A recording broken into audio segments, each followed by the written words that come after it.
नमस्कार, मैं हूं प्रकाश कुमार। आप देख रहे हैं बीडी बिहार झारखंड और अभी हम उपस्थित हैं गया में। और हमारे पीछे आप देख रहे होंगे दबे कुचले के आवाज बनने वाले हमारे साथ भीम आर्मी हैं। और भीम आर्मी के जिला अध्यक्ष सौरभ जी हैं। इनसे चले बात करते हैं।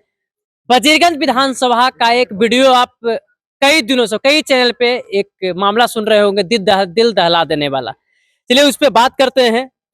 आप सबसे पहले तो इनको कई धमकियां भी मिली है, कई चैनल पे आप उस पर चल रहा है। मामला कहां तक गया है और क्या होने वाला है? सबसे पहले हमारे चैनल में स्वागत है। बहुत बहुत धन्यवाद और आपके तमाम दर्शकों को भी मेरा प्रणाम, सलाम, नमस्कार, जय भीम। सर, वजीरगंज में जो दिल दहला देने वाला घटना हुआ, ये दोनों का जो मामला है कहां तक पहुंचा है? और आपको इस बीच में कई धमकियां भी आई है, क्या सच्चाई है इसमें?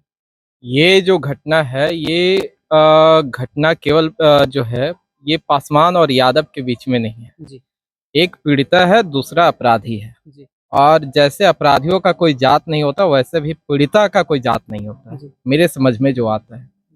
वहाँ पे वो घटना जो है एक दलित परिवार के घर में जो है शादी विवाह का माहौल रहता है। जी जी बिहार में आज हर घर में किसी के घर में अगर डीजे आता है और वो जिस जात से हैं उस जात के गाना बजता ही बजता है। यही काम वहाँ भी हुआ। उनके घर में खुशियाँ थी, खुशी के अवसर पे वो लोग जो है कोई जाति आधारित गाना होगा जिसको वो लोग बजा रहे थे। तो हर लोग बजाता है? हर लोग बजाता है, वो चाहे यादव जी के घर में शादी हो, पासवान जी के घर भूमिहार या फिर राजपूत, हर लोग बजाते हैं। किन्हीं के घर में शादी हो वो सभी बजाते हैं। लेकिन यहाँ पे समस्या ये हो जाता है कि अगर कोई गरीब गुरबा है, वंचित शोषित समाज से आता हो, अगर वो अपने गर्भ की गाथा गाता हो तो बहुत सारे लोगों के पेट में मरोड़े उठते हैं। और यही काम वहाँ पे भी हुआ। जब ये लोग अपने नाच गाना में मगन थे, देवी पूजन के कार्य चल रहा था। आप जानते हैं कि देवी पूजन में क्या होता है कि केवल महिलाओं का कार्य है, केवल महिलाएं वहाँ पे होती हैं, पुरुष नहीं जाते हैं। अब वहाँ पे जो मनचले टाइप के, गुंडे टाइप के, अपराधी प्रवृत्ति के लोग जो वहाँ पे दारू के भट्टी चलाने का काम करते हैं, थाना में बैठ के दलाली करने का काम करते हैं, उनके द्वारा वहाँ पे जो है इनको गाना रुकवाया जाता है। कहा जाता है कि मेरे जाति के गाना बजाओ तब बजेगा डीजे, नहीं तो बंद करो। ये लोग महिला हैं, नोक झोंक होता है, महिलाओं के साथ नोक झोंक करना, तिरघिच करना कदापि बर्दाश्त नहीं होगा। ये लोग बंद करके डीजे वगैरह अपने घर को आ जाते हैं। घर पे आते हैं, पुरुषों को पता चलता है तो अपने ही दरवाजा पे ये लोग हल्ला हंगामा कर रहे होते हैं, बातचीत कर रहे होते हैं। ये भी उनसे नहीं देखा जाता है और वही 15-20 के संख्या में मनचले आते हैं, इनके ऊपर टूट पड़ते हैं।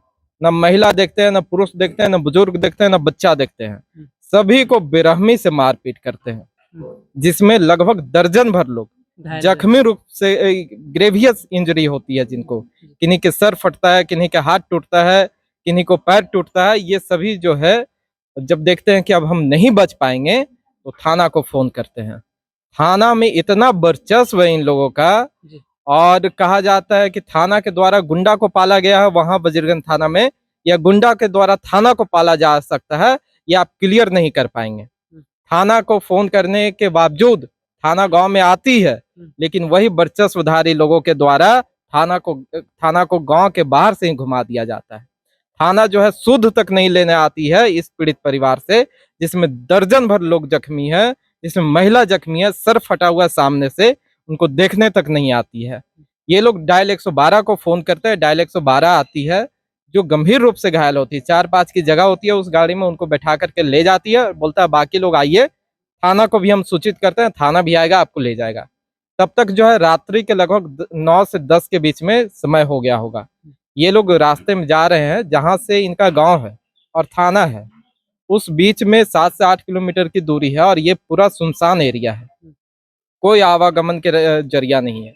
ये लोग रास्ते में जा रहे हैं, थाना आती है, थाना की गाड़ी कुछ और लोगों को अपने साथ बैठाती है। गाड़ी में जगह होते हुए जो पीड़िता है उनको बांह पकड़ के वो पुलिसकर्मी ने उतार देता है और कहता है कि तुम्हारे साथ कुछ नहीं हुआ, तुम गांव को जाओ।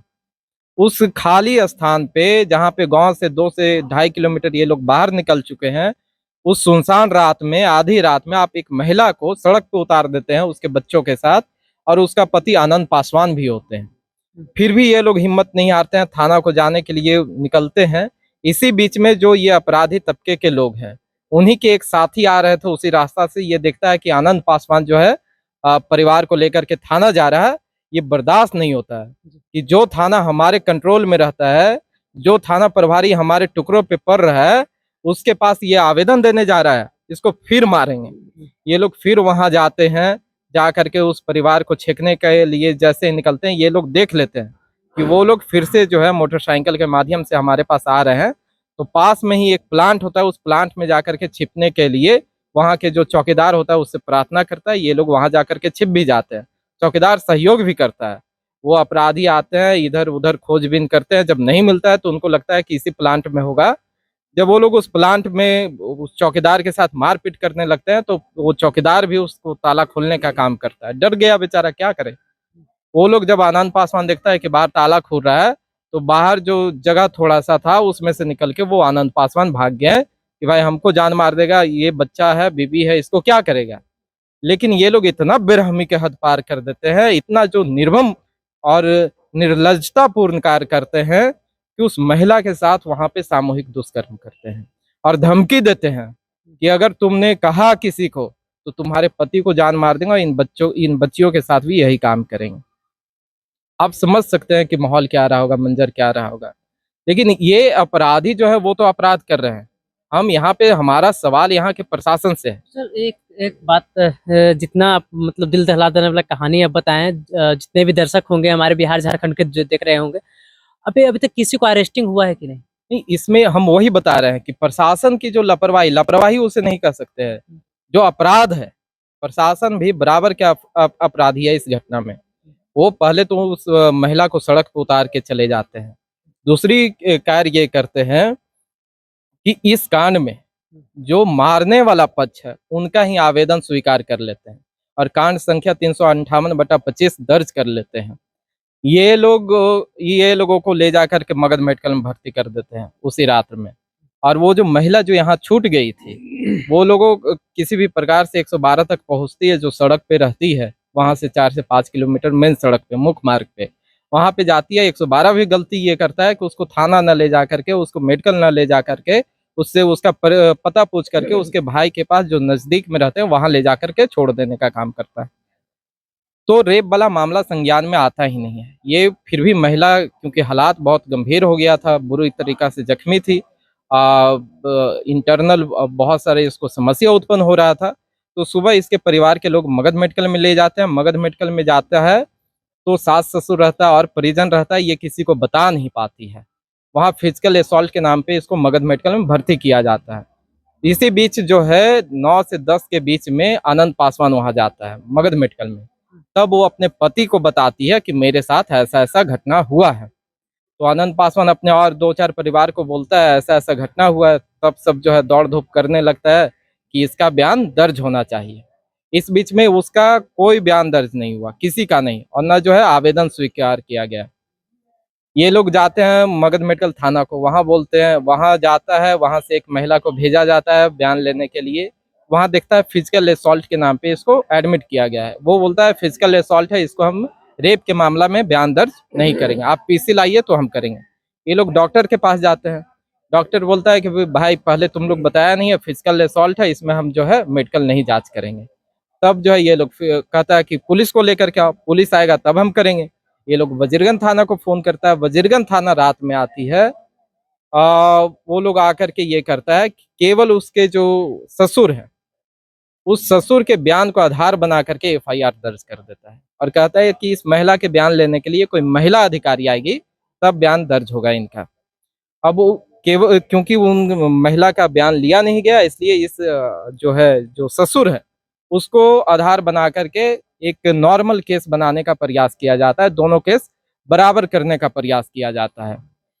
ये लोग फिर भी दौड़ धूप करके के सिन्हा जो हैं सुपरिटेंडेंट, उनके माध्यम से मेडिकल शाम में करवा लेता है। तब जाकर के ये फिर बोलता है मगध मेडिकल थाना को कि हमने पीसी लाया है, ये इसके आधार पे आप मेरा बयान दर्ज कीजिए। वो महिला आती है, बयान दर्ज करती है, लेकिन यहाँ एफआईआर में उसको इंक्लूड नहीं करते, नहीं किया जाता है। ये लोग पूरा परिवार जो है 3 से 4 दिन परेशान रहते हैं, कोई इनको सुनने वाला नहीं है। तब जब हमें जानकारी मिलती है मीडिया के माध्यम से, आप जैसे ही एक साथी आए, उन्होंने फ़ोन किया कि ऐसा ऐसा घटना है और इतना निर्मम घटना है कि इसमें आप सभी को आना चाहिए। हमने तुरंत उनके पति को फ़ोन किया, संपर्क साधा और हमने एक पोस्ट किया कि हम जो है कल इस पीड़ित परिवार से मिलने जा रहे हैं। हमारे तमाम साथी जो है उन सभी को सूचित किया कि इसमें हम सभी को चलना है। तब तक जो है प्रशासन वो पोस्ट क्योंकि टैग किया था हमने, प्रशासन त्वरित कार्रवाई करते हुए ये दिखाने के लिए कि हम इसमें कार्रवाई कर रहे हैं, दोनों तरफ से एक-एक व्यक्ति को अरेस्ट करता है। और उसमें आनंद पासवान जी को ही अरेस्ट कर लेता है, जो जिसकी पत्नी ये आरोप बार-बार लगा रही है कि मेरे साथ सामूहिक बलात्कार हुआ है। उसके पति को आधी रात में उसके पास से जो कभी होश में आ रही है, कभी बेहोश हो जा रही है, हालात गंभीर है, अकेले उस बीमार पत्नी को छुड़वा करके और ये इसको अरेस्ट करके ले जाती है प्रशासन। अगले दिन हम लोग जाते हैं, पूरी जानकारी को जब हम लोग सुनते हैं, तो हमारे शरीर में सिहरन हो जाता है। तुरंत हम जो है एसएसपी साहब को फ़ोन करते हैं और बोलते हैं कि इसमें अगर त्वरित कार्रवाई करते हुए इसका बयान लेकर के एफआईआर नहीं किया गया तो हम लोग तमाम लोग सड़क पे उतरने का काम करेंगे। तो है डीएसपी एसपी साहब हरकत में आते हैं, डीएसपी साहब को भेजते हैं, डीएसपी साहब बयान दर्ज करते हैं, उसका जो कपड़ा है उसको फॉरेंसिक जांच के लिए ले जाते हैं। लेकिन देखिए यहाँ पे भी प्रशासन की मिलीभगत देखिए, अपराधियों को संरक्षण देने का प्रयास देखिए। ये एक महिला, दलित महिला जिसके साथ सामूहिक दुष्कर्म होता है, उसको एससी-एसटी एक्ट नहीं लगाया जाता उसमें। जिसको जान से मारने का प्रयास किया जाता है, जो आज भी इलाजरत है, आज भी, आज तक, उसमें जो है 109 नहीं लगाया जाता है। धमकी दिया जाता है, उसका धारा इंक्लूड नहीं किया जाता है। केवल एक धारा लगाया जाता है 70 का 1। आप समझ सकते हैं कि प्रशासन कैसे जो है अपराधियों को बचाने के लिए, क्योंकि इनको तो दबाव में आकर के एफआईआर करना पड़ रहा है, फिर भी उनके पक्ष में एफआईआर जाता है, मेरे हिसाब से। लेकिन जब ये सारे कांड हम लोगों ने देखा और देखा कि वहाँ के तमाम जनप्रतिनिधि जो हैं, जो जनप्रतिनिधि किसी की जात का नहीं होता है, किसी व्यक्ति विशेष का नहीं होता है, किसी समुदाय विशेष का नहीं होता है। लेकिन जैसे वहाँ काम कर रहे थे, हमें ये लग रहा था कि जाति विशेष तो छोड़िए, ये अपराधी विशेष तबके के जनप्रतिनिधि हैं, जो अपराधियों को संरक्षण देने का काम करते हैं, जो ऐसे सामूहिक दुष्कर्म के आरोपियों को जो है संरक्षण देने का काम करते हैं। तब हमने कहा कि नहीं, अब हमें भी शक्ति प्रदर्शन करना पड़ेगा। परिवार के लोगों को यह एहसास करवाना पड़ेगा कि जिला में 1000-2000 लोग ऐसे भी हैं जो आपके न्याय के लिए लड़ने को तैयार है। आप हिम्मत मत हारिए। और हमने अपने नेता जो हमारे प्रदेश अध्यक्ष हैं अमरज्योति जी, उनको आह्वान किया, वो यहाँ पे आए। हमने रात में एक केवल पोस्ट किया कि हम सभी साथियों को उस पीड़ित परिवार से उनके ग्राम में जाकर के मुलाकात करना है। जो भी साथी, जहाँ तक मैसेज पहुँचा, 100-150 जो भी मोटरसाइकिल हो, कुछ 4 व्हीलर था, उसके माध्यम से, क्योंकि हमारे नेता आ रहे थे, तो हम सभी उनके कार्यकर्ता हैं, समर्थक हैं, हमें जाना ही था वहाँ पे। हम लोग सभी उस ग्राम में गए और बहुत ही शांतिपूर्ण तरीके से, अच्छा उससे पूर्व भी हमने एसपी साहब को सूचित किया कि हमारे नेता आ रहे हैं, हम लोग जाकर के वहाँ पे जो है पीड़ित परिवार से मिलने का काम करेंगे। आप जो है विधि व्यवस्था के लिए थाना को सूचित कर दिए या हमें एस्कॉर्ट देने का काम कीजिए। एसएसपी ऑफिस से हमें एक नंबर मिला लाइन डीएसपी का, उन्होंने कहा कि ये आपको एस्कॉर्टिंग कर देंगे। लाइन डीएसपी ने कहा कि थाना करेंगे। थाना भी फ़ोन किया और थाना ये कहा कि ठीक है, हम कर रहेंगे, हम खुद रहेंगे। तो हम लोग वहाँ गए, सुबह भी फ़ोन किए, थाना के लोग बोलते रह गया कि आ रहे हैं, रास्ते में हैं, पहुँच रहे हैं, लेकिन कोई नहीं आया। 1.5 घंटा तक कोई नहीं आया। हम लोग वहाँ गए शांतिपूर्ण तरीके से, परिवार के पूरे लोगों से, उन सभी से बात की, पूरी जानकारी ली। यहाँ तक दूसरे पक्ष है, क्योंकि दूसरा पक्ष भी ये जो है आवेदन दिया है, एफआईआर हुआ है, तो दूसरे पक्ष को भी जानना जरूरी था। दूसरे पक्ष के भी साथ जाकर के हम लोग वार्तालाप किए, उसका भी फुटेज वीडियोज है और कोई थी नहीं, कोई हल्ला हंगामा नहीं। दूसरे पक्ष भी अच्छे से अपने बात को रखा हम लोग के समक्ष, उनके बात को भी हम लोग बहुत अच्छे से सुने। लेकिन जो सच्चाई है उसे आप बदल नहीं सकते हैं। ये लोग जो आवेदन दिए उसमें आरोप लगा रहे हैं, और देखिए पुलिस प्रशासन की मानसिकता, आरोप लगा रहे हैं कि 5 से 6 की संख्या में हथियार लेकर के ये लोग जातिवादी गाना बजा रहे थे। हम लोग जब जाति आधारित गाना बजाने को रोका तो ये लोग हम लोग पे पथराव किए। आप बताइए कि जिस पक्ष के हाथों में हथियार हो उसके परिवार को आप मार के चले जाएंगे, उसके परिवार में महिलाओं को आप इज्जत लूट करके चले जाएंगे, और वो हथियार रखे आपके सामने खड़े रहेंगे? हो सकता है कभी? कभी नहीं ये हो सकता है।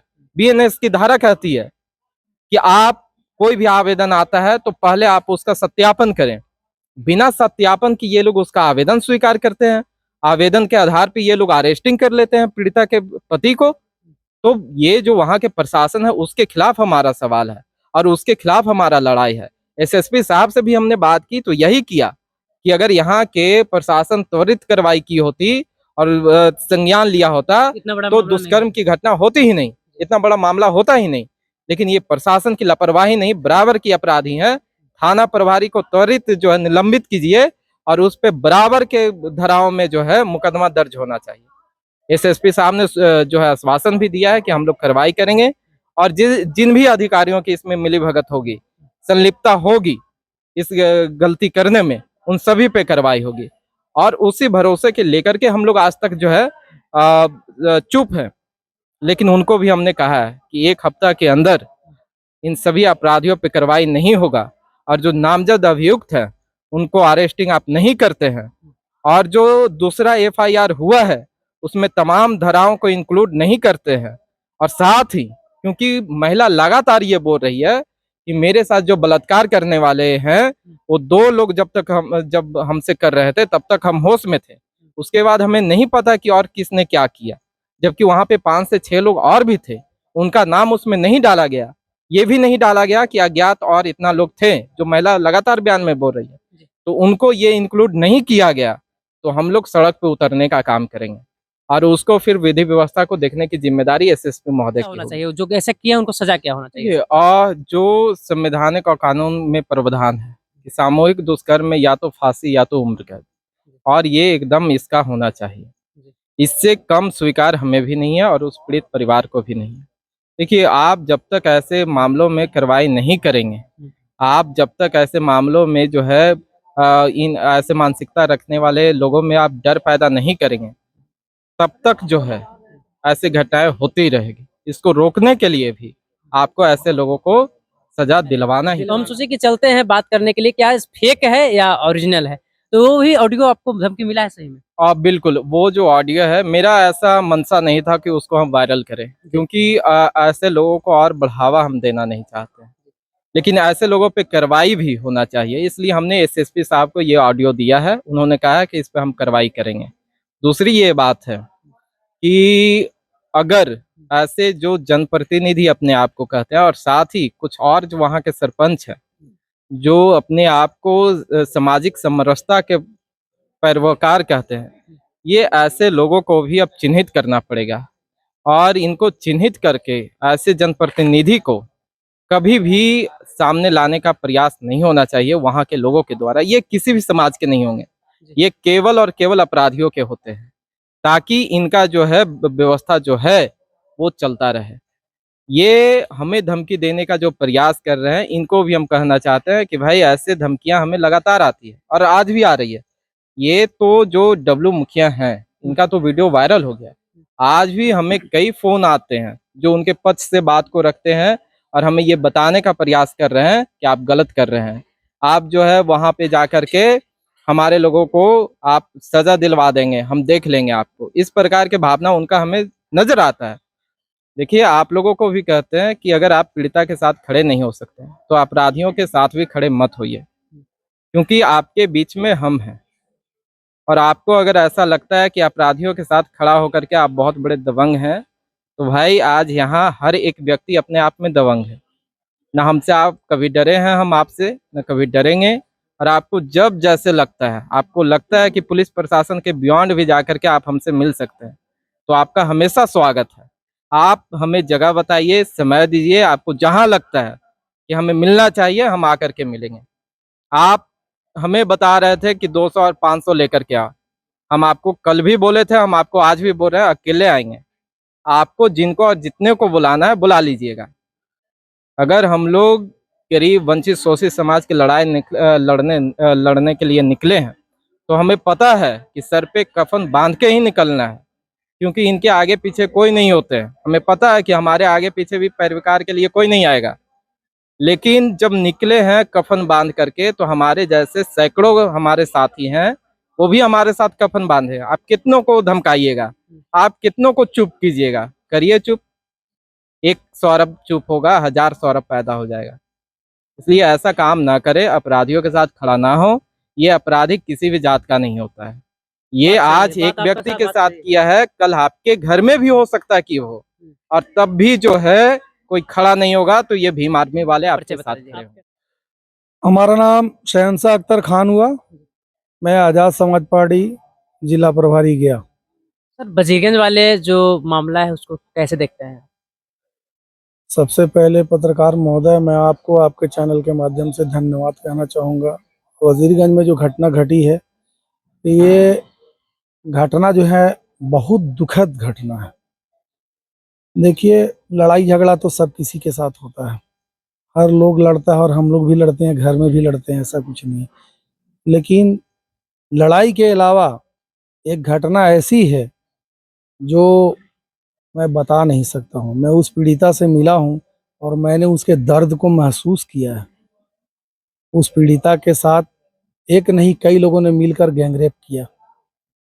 जब उससे मैं मिला था तो वो बेहोश हो रही थी, वो बैठने और बताने की स्थिति में नहीं थी। तो जब घटना घटी उस समय उसका मंजर क्या रहा होगा वो तो वही बता सकती है, समझ रहे हैं ना।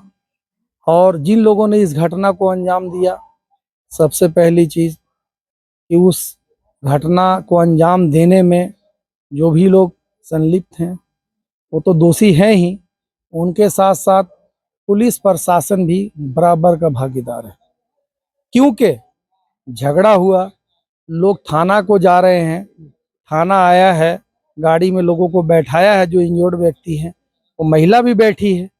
महिला को ये कहकर उतारा गया कि तुम्हारे साथ कोई घटना नहीं घटी है, इसलिए तुम पैदल आओ थाना। अब आप बताओ, गांव से वो निकल के 2 किलोमीटर आगे तक गई और आगे मेन रोड तक जाने के लिए 2 किलोमीटर, तभी कोई गाड़ी का कम्युनिकेशन होगा ना। अब यहाँ से वो पैदल चल कर जा रही है, सुनसान। मैं उस रास्ते पे चल के गया, मैं देखा एकदम सुनसान। दिन 12 बजे आदमी के साथ कुछ हो सकता है, कुछ भी हो सकता है, वो तो 10 बजे रात की 10 बात बजे है। के रात। और उस महिला को छोड़ दिया और उसका पति और उसके 2 बच्चे, गांव का एक व्यक्ति जो उसको पता ये चला कि ये जा रहा है हमारे खिलाफ थाना एफआईआर करने, तो कई लोग उसके पीछे लग गए कि इसको पकड़ेंगे, मारेंगे, हत्या करेंगे, जो भी उनकी मंशा रही हो। जब वो अपनी जान बचाने के लिए क्रेशर प्लांट में छुप गया तो लोगों को ये पता चला कि यहाँ छुपा हुआ है। गार्ड को डराया, धमकाया, गाली दिया, जो भी किया हो, गार्ड ने दरवाजा खोल दिया। इसको लगा कि अब हम यहाँ बच नहीं पाएंगे आनंद पासवान को, तो किसी तरह से वहां से अपनी जान बचाकर निकल गया।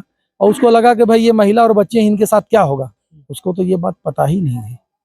लेकिन हुआ क्या कि आनंद पासवान ना मिला और उस महिला के साथ इन लोगों ने बदसलूकी किया, बेइज्जत किया, उसके साथ बलात्कार किया। ये हालत है। अगर पुलिस उस महिला को गाड़ी से नहीं उतारती और अपने साथ ले गई होती तो शायद हो सकता है कि ये घटना नहीं घटती। तो हम तो कहेंगे कि पुलिस भी इसमें बराबर की गुनाहगार है। न्यायालय से क्या मांग करते हैं? न्यायालय से मेरी यही मांग है कि जो भी लोग इसमें दोषी हैं और जो भी लोग दोषी को बचाने का प्रयास कर रहे हैं, उन दोनों पर कार्रवाई होना चाहिए। मैं यही मांग करता हूं पुलिस प्रशासन से और गया एसएसपी साहब से। आपका परिचय से? मैं पहले आपका चैनल का बहुत बहुत धन्यवाद। मैं भीम आर्मी का एक सैनिक हूँ और जो बजीरगंज का जो मामला है, आप भी गए थे वहाँ? हाँ गए थे। हमने अपने जिला अध्यक्ष और प्रदेश अध्यक्ष के साथ में गए थे और बहुत दुखद ही है जो नज़ारा देखा हमने और हमारे कमेटी के लोग देखे, संगठन के लोग देखे, बहुत दुखद ही है और इस दुखद को बहुत निंदा करते हैं। न्यायालय से आपका क्या मांग है? न्यायालय से बस यही मांग है कि जो भी दोषी हैं और दोषी करवाने वाले हैं उसे कड़ी से कड़ी सजा दें। आज कितना दिन हो गया सर? तकरीबन 9-10 दिन हो गए, अभी तक कोई कार्रवाई नहीं हुई है प्रशासन। हाँ 6 तारीख का मामला है ना? देखिए 6 तारीख का मामला, अभी तक कोई कार्रवाई नहीं हुआ है। तो हम भी न्यायालय से गुहार लगाते हैं कि त्वरित कार्रवाई कर जांच किया जाए कि आगे चल के कोई इस प्रकार से जो दरिंदे हों उनका मन न बढ़े, चाहे किसी बिरादरी से हो, उस पे शिकंजा कसा बता दीजिएगा सर। मेरा नाम राजू कुमार पासवान है और मैं मानपुर दुर्गास्थान का रहने वाला हूँ। बजीरगंज वाला मामला में आप भी गए थे या नहीं गए?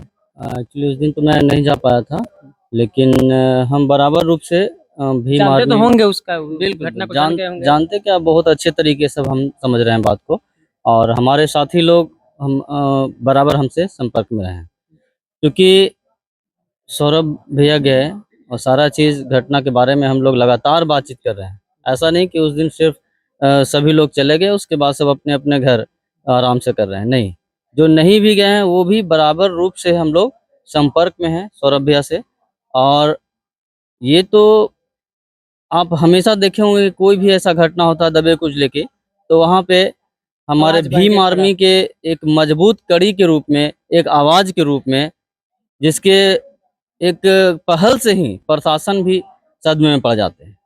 तो मुझे लगता है कि कहीं न कहीं प्रशासन के कान अब खड़ी हुए हैं, क्योंकि घटना के कितने दिन बाद जिस पीड़िता का रिपोर्ट नहीं लिखा गया, तो अब तो थोड़ा बहुत सुरसुराहट स्टार्ट हुई है।